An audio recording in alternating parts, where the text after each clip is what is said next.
What's up, YouTube? I am the Vanilla Nerd, and today I'm going to review Justice League Unlimited Seasons 1 and 2, otherwise known as Seasons 3 and 4 of Justice League in general. But there is definitely a noticeable change between Justice League and Justice League Unlimited. So, anywho, if you haven't seen these seasons, obligatory spoiler warning, I will be spoiling them from here on out. So, yeah, you've been warned. I will try not to spoil Season 3 of Justice League Unlimited, but otherwise, I will be spoiling the entirety of Seasons 1 and 2. So, I purposefully chose to review Seasons 1 and 2 together because, one, they're smaller seasons, and honestly, their total episode count equals one full season of Justice League Seasons 1 or 2. So, 26 episodes, respectively. But narratively, these two seasons just go together. They both focus on the threat of Cadmus and the repercussions of Luthor's full pardon, and that's just brilliant and handled very, very well and stuff. So I like focusing on these two seasons. And although I do think of this as just Justice League Seasons 3 and 4 for the most part, there is a noticeable difference in that it is unlimited. Truthfully, as you can see, they expanded the character roster, tenfold. There are just so many characters jammed into these two seasons. And while we don't get to all of them or even learn the names of half of them and stuff, we do get to see a lot of them in action. We do get to see a lot of them using their powers, and we do get to connect with a lot of key ones. And that's something that I'm really impressed with, is that they were able to focus the narrative despite having this larger roster. And I just love that. That was really good. And honestly, the creators of this show deserved that leeway and that trust to be able to tell these stories with all of these characters, because they'd proven that they could tell good stories with just Batman and just Superman in their own animated series. And then with the Justice League, they'd proven that they can handle a wider cast. And now here they're given essentially free reign, and they do a fantastic job, because there's a lot of characters that I don't really know about, and yet the creators make me fall in love with that character and this version and interpretation of them. And I love that. People like Captain Atom or The Question or Huntress or Vigilante, they're just all so good and fun despite being relatively minor characters in a lot of other stories and stuff. But as I said before, they're able to keep their focus on the main narrative, and that is the threat of Cadmus and Lex Luthor. And that's really, really well done. And I love how well each episode fits together.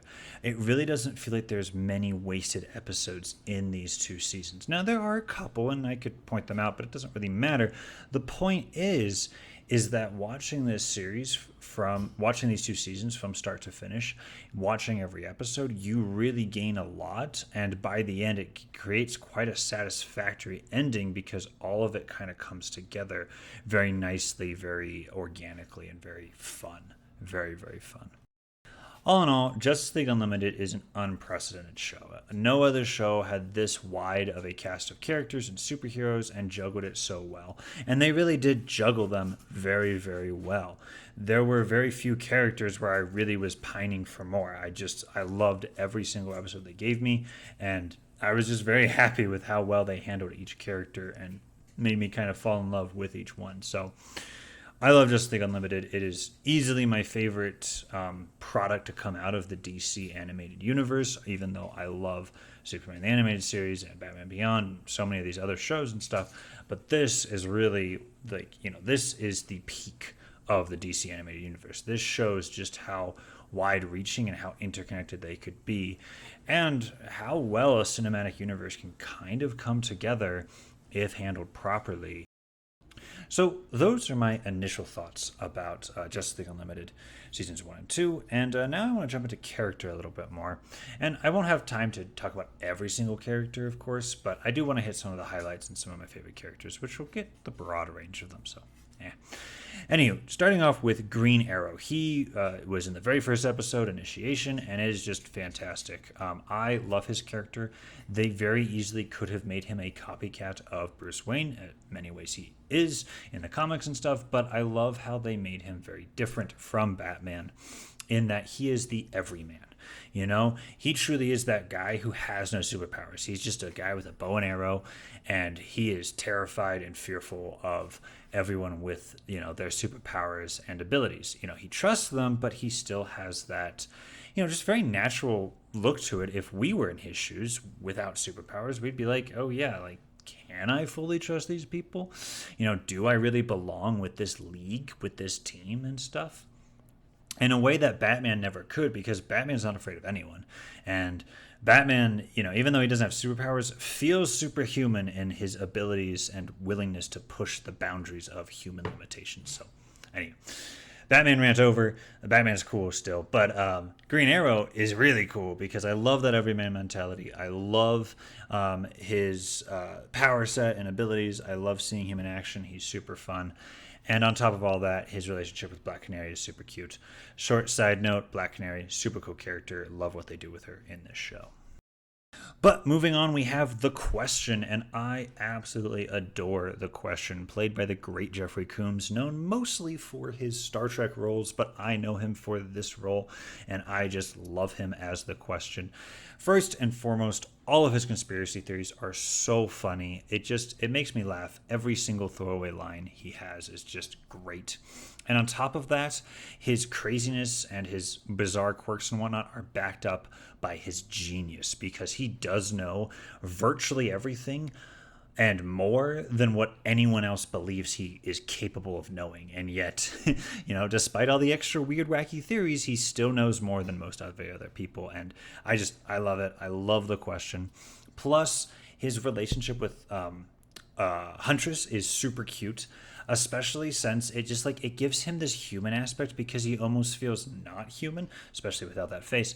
But what I love about it is, like, throughout the entire episode of Double Date, where he's helping Huntress out, she's like 2 steps behind him all the time. He's just like, hey, this is actually what we should be doing. This is actually where we should be going. And he's helping her out a bunch. And then at the end, she kind of pieces everything together and is like, wait, why did you help me in the first place? And then his humanity is revealed, and he's like, well, because I like you. And his voice gets all timid. It's super cute, and I love it. So fantastic. So good. So love The Question. He's great. And Huntress is also pretty good. Moving on, we have Supergirl, and Supergirl is great. She very easily, just like Green Arrow, could have become another Batman, or in this case, could have become another Superman. But what I love about her is that she's notably different from Superman. She's more spontaneous. She's quicker to action and reckless behavior. She's also nicer in a way, and is friendly and fun. I absolutely love her first scene in Initiation. Well, maybe not her first scene, but they're fighting the big atomic monster, and their plan isn't going smoothly, and she's just like, well, there's always the old-fashioned way, and then she just goes and punches it a bunch, which is hilarious and so Supergirl. But also, I love seeing her grow in responsibility and maturity throughout this show. Her battles with her evil clone Galatea are fantastic and brutal, and seeing her outsmart Galatea and being forced to outsmart her because she's just less skilled, less powerful, less grown it's great. And so Supergirl, 10 out of 10, 2 thumbs up. She's great. And then let's go back to our original 7. Obviously, Green Lantern still gets all my love and attention. I love him. He is great.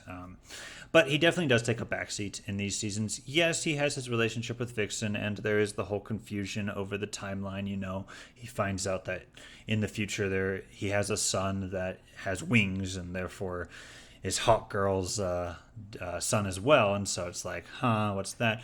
And that's interesting. And I do like Green Lantern, but he doesn't get as much room to shine as people like the Trinity, Superman, Batman, and Wonder Woman. And it makes sense, because the main focus of Cadmus and of the bad guys of this season is the fear of Superman. So there's going to be a lot more attention on Superman. And I mean, I'm here for it. I love Superman. So starting with him, Superman's great, and what I love about his character in this season is that you see that dark side of him really come to the brink, to the breaking point. He gets frustrated with Cadmus, with all these people setting him up, with all this betrayal and backstabbing. He gets played by Lex Luthor and Waller, and tricked into fighting Shazam and stuff, and causing problems and all this stuff. He does so many things and whatnot, and he runs into so many problems, and yet he's still the Superman we know and love, and he still is trying to do the best he can. It's just become twisted and convoluted, and it's not so straightforward. Fight bad guys, win the day, because that's just not the world we live in. And the way that Justice League Unlimited does that and shows that and develops his character is just fantastic. It's so good. Moving on, we have Batman, and what I love about Batman is his continued stubbornness against being part of the League. Him going behind the League's back to confront Waller and earn this, respectful relationship with Waller is just fantastic. But also his frustration with Superman. He's not afraid to call Superman out. He's not afraid of Superman's powers and abilities. And, he's perhaps the only one that isn't. And I just love that. And I especially love the episode where he stops a nuke, a kryptonite armed nuke from hitting Superman. And seeing him, fly a ship down to save Superman is just fantastic. And so, it shows his friendship. But then at the end of the episode, he's like, hey, I took a bullet for you. Don't you dare, make jokes and think everything's okay, because it's not, and stuff. And, he recognizes that Waller kind of has a point. Superman and the Justice League at large have too much power. But he still is going to fight for the Justice League because, it's the right thing to do. And so I love that. And then, of course, at the very end, when he helps take down Luthor and stuff, I love that, the rest of the Justice League are like, we're going to turn ourselves in. And he's like, you guys are a bunch of fools and idiots, and I refuse. I'm going to go clear my own name. It's quintessential Batman. So good. Oh, and one last thing that I love is when he has to save Wonder Woman. She gets turned into a pig, and he has to save her, and the lengths he's willing to go to save her. He's willing to sing the song. It's very cute and very touching. So, Batman, fantastic. Lastly, for the DC Trinity, we have Wonder Woman, and she's great. She doesn't focus heavily into the actual Cadmus part, but she does have a lot of episodes to herself. I especially love seeing her in For the Man Who Has Everything, where she has to fight Mongol, and she holds her own, but of course, she's not as strong as Superman, and it's hard for her to stop Mongol, who's, in some ways even stronger than Superman, and just fantastic. And seeing her struggle with that is very real and powerful. Also love seeing her regain her friendship with Hawkgirl. It's very clear that she's angry and mad and frustrated with Hawkgirl, but then in the end, they do get together, they do make up, and it's fantastic. And her character is great. And then seeing her support of Superman and Batman, but then throughout the Cadmus issues is great. So do enjoy Wonder Woman. And finally, let's talk about our bad guys, namely Luthor and Waller. And Waller really isn't a bad guy, but she is an antagonist to our main heroes, the Justice League. And I love that about her character, is that she's more nuanced than just being a bad guy. She wants to protect the world as best as she can from the Justice League because they have a lot of unchecked power. So she tries to provide that check as best as she can, whether that's through the Multi-Men, through Galatea, or through the armor that Task Force X steals for her. She's just trying to have any edge she can against the Justice League. And I appreciate that. I love that. But you do see that she does have a little bit of a dark side in the lengths she's willing to go for that protection. She's willing to do some shady things. She's willing to help some criminals out if it means them being able to get her what she needs and stuff. And that is fantastic. So I love Waller's character. But even more than her antagonism, I love her friendship that she develops with Bruce Wayne. It starts where she kind of smugly goes rich boy to Batman, and Batman realizes she knows my secret identity, and it's terrifying. But then he finds out where she lives, and he finds out her folder and stuff, and it's just fantastic. The back and forth, the chess pieces being played, and in the end of these two seasons, the epilogue, I love the touching thing where she's like, I became friends of Batman, and I quite admired him and stuff, and she helped ensure that there would continue to be a Batman through Terry McGinnis, and I I love that. So Waller is a fantastic character. She is so well developed and so well shown and stuff. So it's great. And finally, we have our main big bad, Lex Luthor. And boy, oh boy, is this a fantastic version of Lex Luthor. He may not be my favorite version because I really, really enjoy the version that's shown on Young Justice, but he is a very close second. He is just so well done, so maniacal, so evil. I love his big plan. You know, he makes a fake presidential campaign just to tick off Superman because that's how much he hates him. And then he is, because of seeing Amazo's blueprints, he thinks to himself, okay, I need to build an invincible robot body for myself to inhabit, an immortal version of this. And I love seeing him get so close, almost finished, then Waller comes and spoils it all. And then seeing Brainiac come out and him bond with Brainiac, it's a little bit of a last minute twist, but I appreciate it. I think it works for me, and seeing Lex Luthor and Brainiac together is just a very terrifying villain. And then seeing that the Justice League is only the original seven versus this newfound creature is just, it's so well done with how they set it up, because you know the Watchtower's under attack and is lost power and stuff, but and so you know it makes sense that only the original seven can fight this quite literally universe-ending threat, and just fantastic. And then in the way they're beaten, so good. I'll talk more about it in the plot, but doesn't matter. For now, I really appreciate Lex Luthor. I really appreciate his evil plan, and I really appreciate how manipulative he is. And it's all because he got that full pardon back in season 2 of the Justice League. All right, and with that, I'm going to move on from the characters. I know there are other characters, a lot more, that show up in these 2 seasons. Notably, I love the episode with Booster Gold, but that's a side note for later. And there are other great characters, but I think I've talked long enough about them, so let's move on to the plot. And a lot of my plot discussion has also been sprinkled in with the characters, so I'll just kind of focus on the genesis of the plot and why I think the idea of Cadmus and the villains therein are so brilliant and so well done.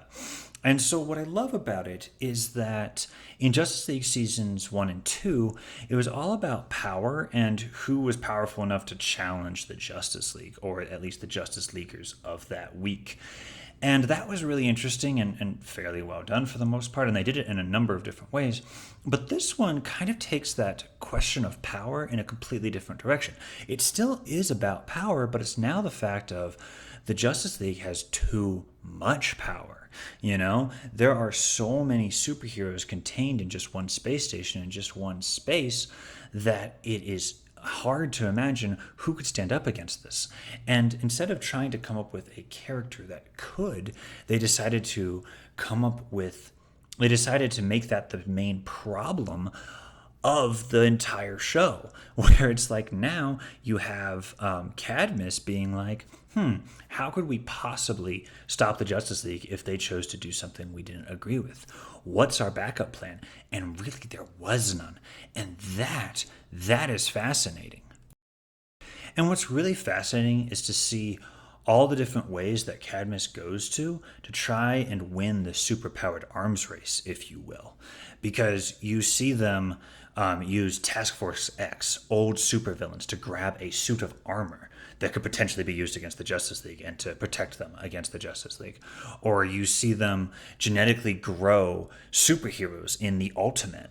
Or you see them snag the Darkheart technology, the nanotechnology, in an effort, maybe that advanced technology can give us an edge.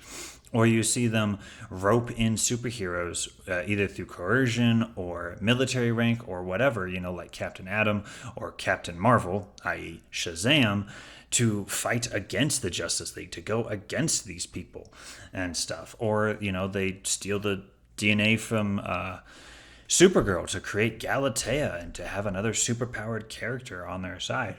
Or they put kryptonite into a nuclear weapon so that they can have a chance at stopping Superman.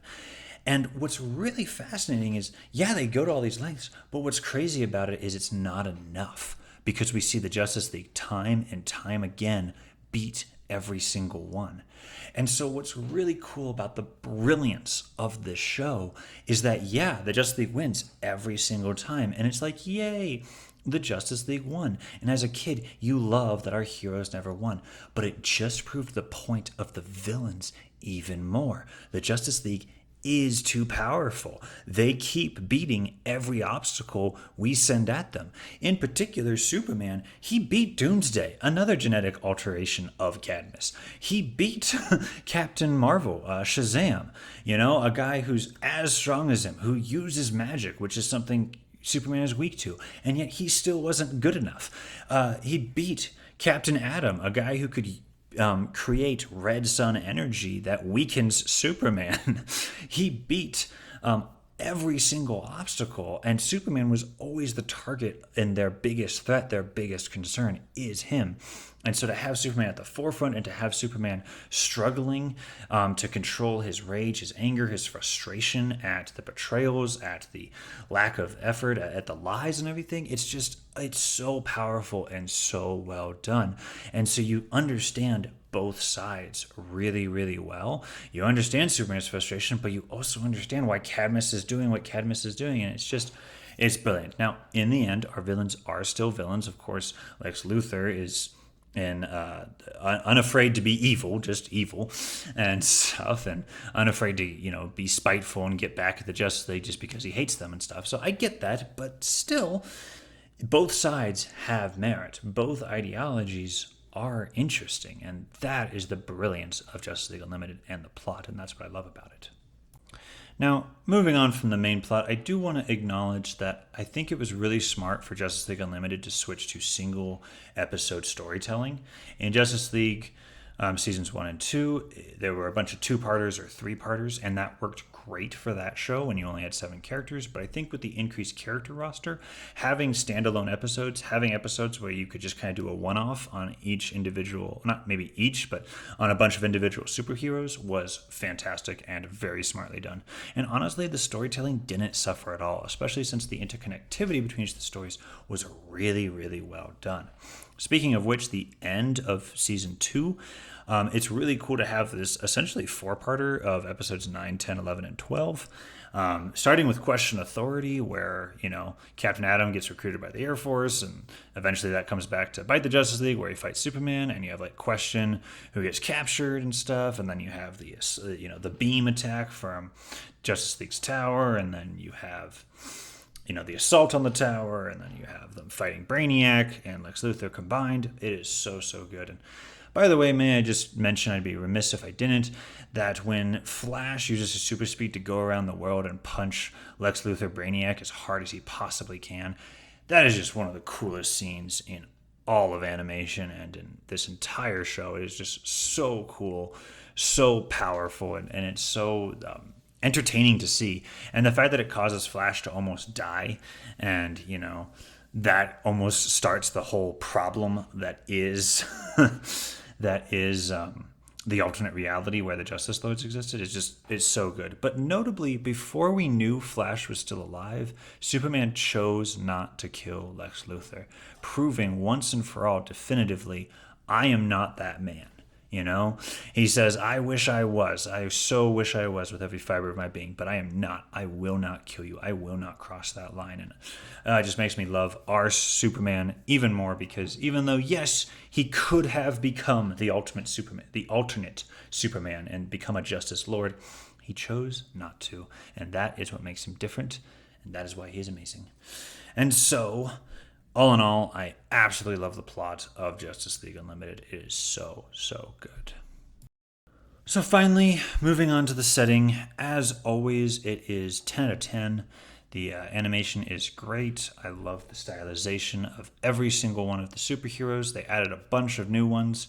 And even though they all have distinct costumes from the comics and whatnot, I love seeing them animated in this style and stuff. And it's not like they shied away from the costumes. No, there were some zany, wacky, weird costumes in this show, but they stayed true to them, but still made them make sense, and that was just so cool and so fun to see. So I loved the costume work, and I loved the setting of Justice League Unlimited. In conclusion, Justice League Unlimited takes a kid's show and uses it to tell a very mature story that it really talks up to kids. Now, I know it's not the most mature thing on the planet, and I know a lot of the punches or hits or whatnot should do more damage. I don't care. The point is that it talked up to kids. The point is that they took something that could have just been a simple, all right, what villain of the week are we fighting this time? And they turned it into something great, where it's like, hey, there is depth here. There is a real ethical problem of, okay, yeah, it's great that we have all these good guys in one thing, but what if the good guys choose something bad? What if the good guys make a mistake? They have so much power. How would we stop them? How would we keep them in check? How would we balance that? And that is powerful, and that is very well done. And I love the Justice League Unlimited is so good. And honestly, the fact that they make me fall in love with every single one of the characters in the Unlimited's roster is just an impressive feat all on its own. Typically, when I watch a show, there's usually one or two characters where I'm like, yeah, I couldn't really care less about you, or you, or you. And while there are those characters in this show, there are very few of those characters. And considering that we went through, probably close to 50 or 40 superheroes throughout these 2 seasons, that's impressive that only 1 or 2 of them were duds, And if you're wondering who those 1 or 2 are, it's Hawk and Dove. I've never thought Hawk and Dove were cool. I'm glad they told a little story about, choosing peace over violence. That's great and absolutely needed, and I do believe in peace, but I just never thought they were super cool powers. Anyway, doesn't super matter. Again, Justice League Unlimited is fantastic, and these 2 seasons especially are just the highlight of the DC animated universe.